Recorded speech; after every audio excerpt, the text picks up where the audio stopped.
Pronto. Vamos começar aqui com a revisão de lesão celular. Primeiro, eu vou fazer só uma breve introdução.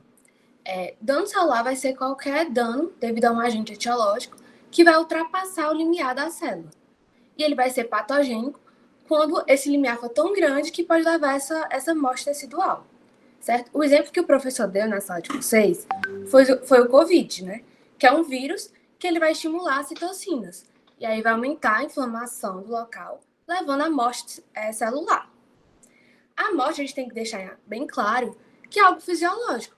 Toda célula do nosso corpo, ela tem seu tempo de vida útil, né? O que vai ser patológico for quando esse dano for tão grande, intenso e rápido que ela vai morrer de forma desorganizada. Certo. Aqui são as etiologias. Quais são esses agentes que vão levar essa célula à morte? O principal é a hipóxia, né? Que a hipóxia é quando essa célula ela vai ser privada do oxigênio.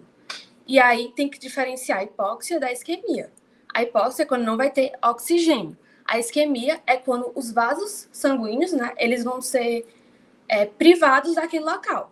Então, o exemplo que ele deu foi o torniquete, que é quando uma pessoa está com hemorragia, aí coloca o torniquete para tentar estancar aquele local e evitar a hipovolemia do paciente. Aí pronto. Mas assim, uma coisa leva a outra. Por exemplo, se eu estou estancando aqui, não vai ter os vasos, né? Só que a hemoglobina, que ela vai carregar o oxigênio, também não vai ter.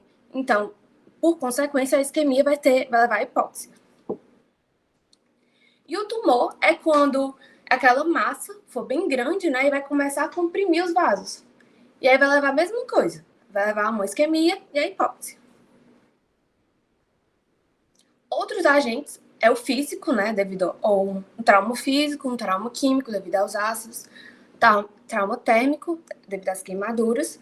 E aí é exatamente a mesma coisa. Ele vai ultrapassar o limiar da célula, ou seja, o tanto que ela aguenta, e vai acabar lesionando ela. O outro são os agentes químicos e os fármacos. Então, assim, tudo demais é veneno. Da mesma forma que tiver muita glicose, muito sódio, aquele local vai ficar hipertônico, vai levar à morte celular. E aqui é importante que a gente tem que saber diferenciar isso aqui. Um trauma de baixa intensidade, sei lá, de forma crônica, a célula vai conseguir se adaptar àquele meio. Então, o exemplo que eu gosto de pensar é o calo. Quando a gente está usando um sapato que está machucando, aquele sapato, né, vai fazer microlesões. E aí vai danar aquele local. Só que o nosso corpo, ele consegue se adaptar. Ele vai aumentar a quantidade de queratina, né? E aí a célula se adapta. Só que se for um trauma intenso, de forma, assim, intenso e muito agudo, a célula não vai estar preparada para aquilo. E ela pode morrer. Os outros agentes, no caso do COVID, por exemplo, o vírus, são os agentes infecciosos e as reações imunológicas, que é no caso das pessoas com doença autoimune. Que o corpo dessas pessoas, eles vão agir contra eles mesmos, devido ao excesso de resposta imunológica ou essa incapacidade de controlar. O exemplo é o lúpus. Isso aqui não precisa saber, mas assim, para associar. Que ele vai ter essa produção excessiva do anticorpo de DNA, né? Agora vamos começar mesmo, né? Para diferenciar a necrose da apoptose. A necrose, a gente tem que deixar em mente que ela sempre vai ser patológica. Ela vai ser uma resposta muito aguda, poucos minutos, e vai destruir aquela célula. A célula não vai conseguir se adaptar àquele meio de estresse. E aí, como é que vai começar? Primeiro, a célula ela vai se expor a um agente, os agentes etiológicos que a gente viu anteriormente. E aí, esses agentes, ele vai privar aquela célula do oxigênio. Se ela não tem oxigênio, ela não vai mais ficar no metabolismo aeróbio, que é dependente de oxigênio, e passa a ficar no metabolismo anaeróbio, que a sua via predominante é a via glicolítica. Gente, não precisa saber... Deixa eu só tirar aqui, né?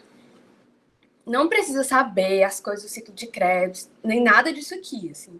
É só para entender essa produção do ácido lático. Nessa via glicolítica, que está presente nos dois metabolismos, ela vai transformar essa glicose em piruvato. Se ela tem oxigênio, ela passa aqui para o ciclo de Krebs. E aí vai para a mitocôndria, um monte de ATP. Só que no caso da necrose, a célula não vai ter oxigênio. Então, a glicose ela vai se transformar em piruvato. Já que não tem oxigênio, ela vai para o metabolismo anaeróbio. que ela vai transformar em lactato, né, o ácido lático. E aí, com esse ácido lático, vai reduzir o pH, porque é um ácido. E a célula, que é para ter um pH neutro, vai estar com um pH ácido. E ela vai ficar instável.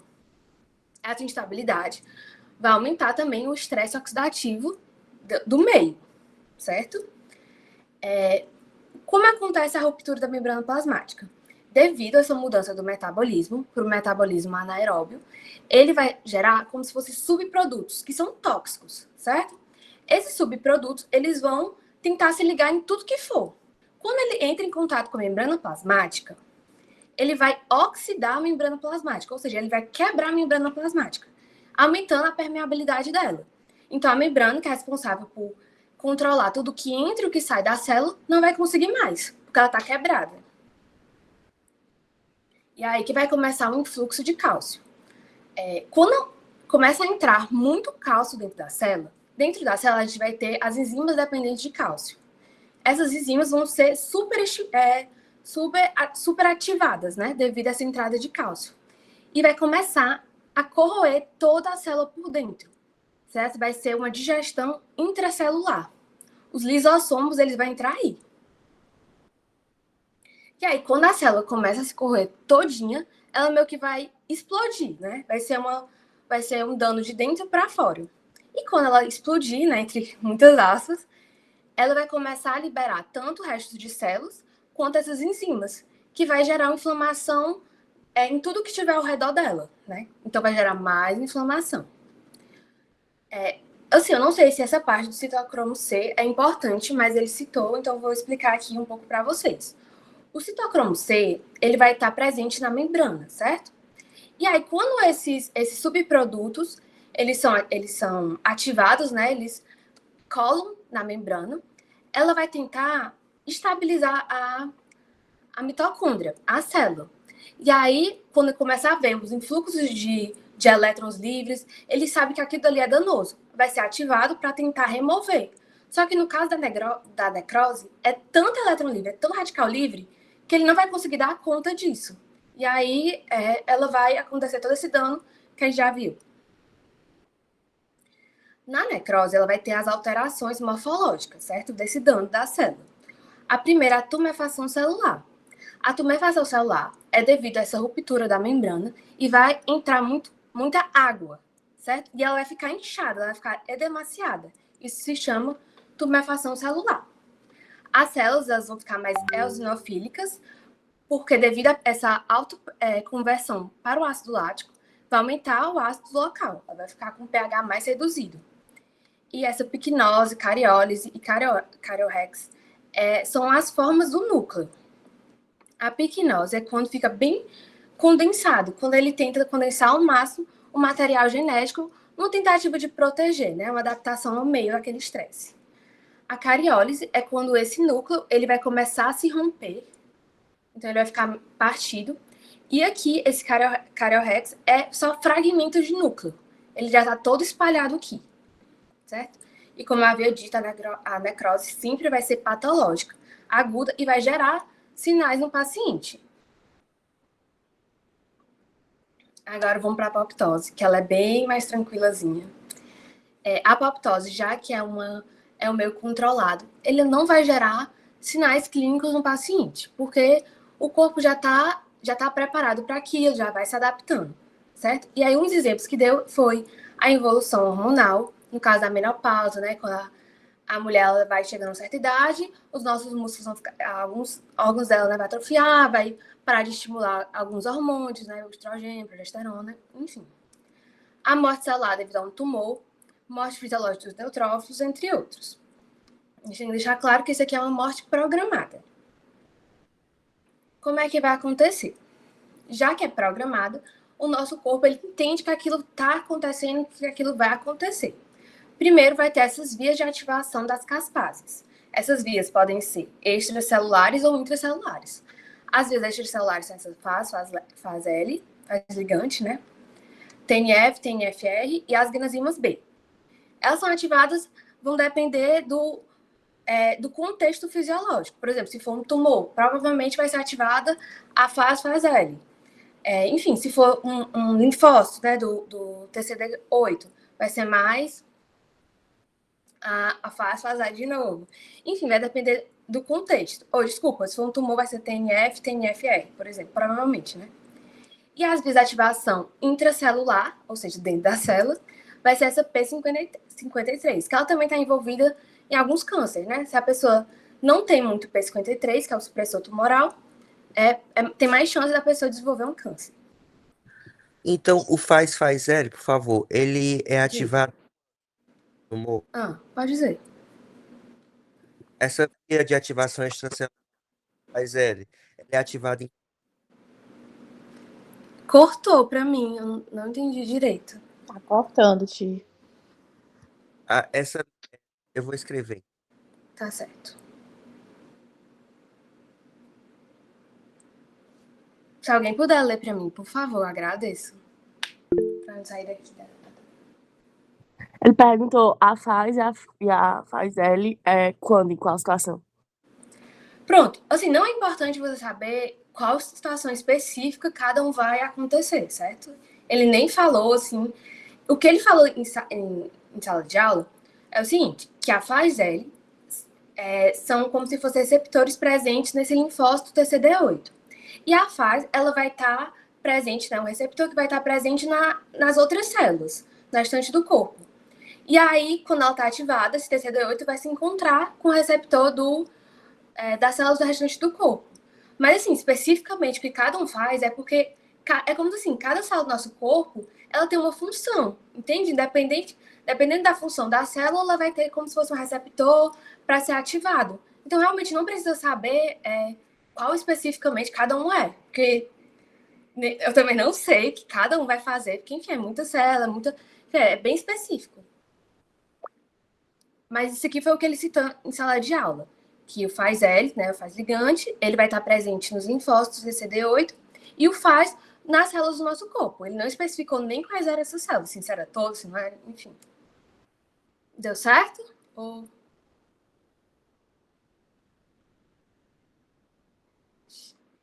Deu certo? Ele respondeu alguma coisa?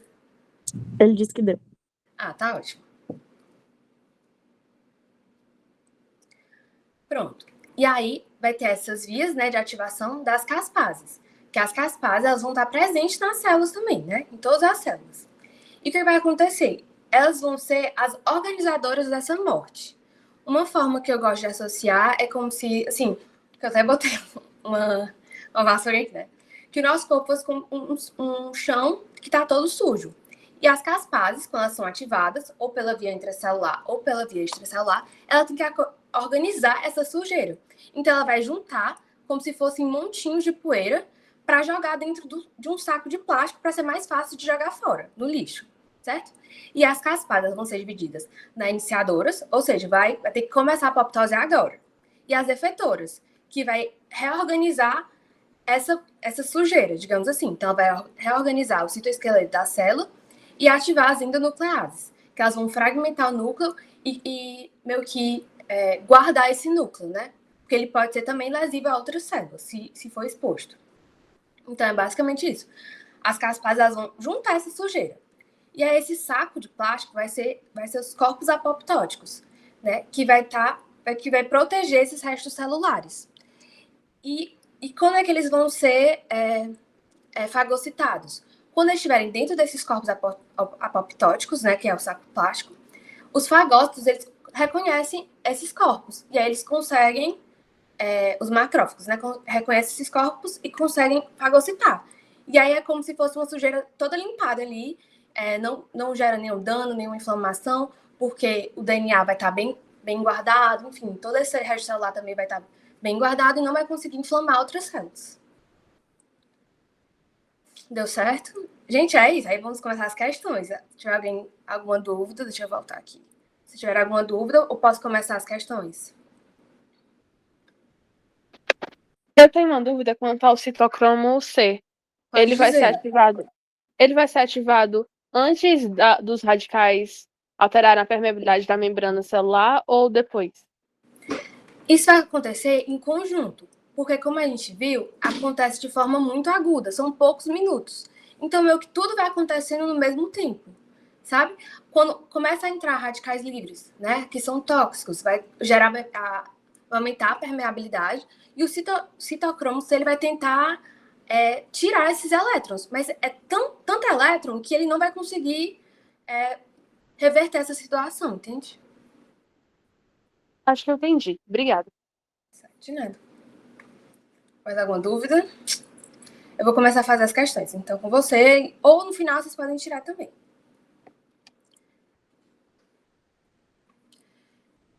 Quando a intensidade do dano ultrapassa a capacidade adaptativa da célula, os tecidos, da célula e tecido, dão início ao processo de morte celular. Sobre esse processo, considere as asserções abaixo e relação da proposta entre elas. 1. A necrose de um tecido ocorre devido a um dano de elevada intensidade, podendo ser fisiológico ou patológico. Por quê? A liberação de enzimas de tecidos necrosados levam quase que sempre a um processo inflamatório. Vocês já estão aí com as respostas, então assim, eu só vou explicar o que está errado, que eu acho que é melhor. A necrose, ela sempre vai ser patológica, ela nunca é fisiológica. Sempre vai levar um dano tecidual. Por isso essa primeira é errada, né? E a segunda tá certa. Provavelmente vai levar um processo inflamatório. Segunda questão. Lâminas histológicas são processos estáticos, porém, algumas características podem auxiliar a definir microscopicamente o processo de morte celular. Dessa forma, assinale a alternativa que contém características microscópicas específicas de processo de necrose celular. Pronto.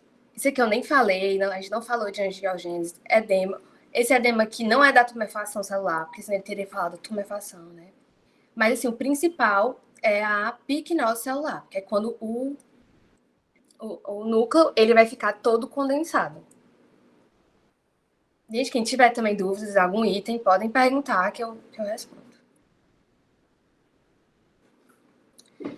Quando a intensidade do dano celular ultrapassa a capacidade adaptativa de células e tecidos, estes dão início ao processo de morte celular. Sobre esse processo, assinale as seções a seguir e a relação proposta entre elas. A primeira, a liberação de enzimas de tecidos necrosados levam quase que sempre a um processo inflamatório. Por quê? A necrose de um tecido, devido a um dano de elevada intensidade, normalmente está associada à liberação do conteúdo intracelular no meio extracelular. É exatamente esse processo que acontece. Então, realmente a liberação de enzimas, né, desses tecidos necrosados, vai levar a um processo inflamatório. E a segunda seção também está certo, que a necrose é exatamente isso, é um dano de elevada intensidade que vai liberar esse conteúdo para o meio extracelular, né? Quando a célula explode, né? Como eu havia dito. E essa inflamação não é sempre que acontece, é quase sempre?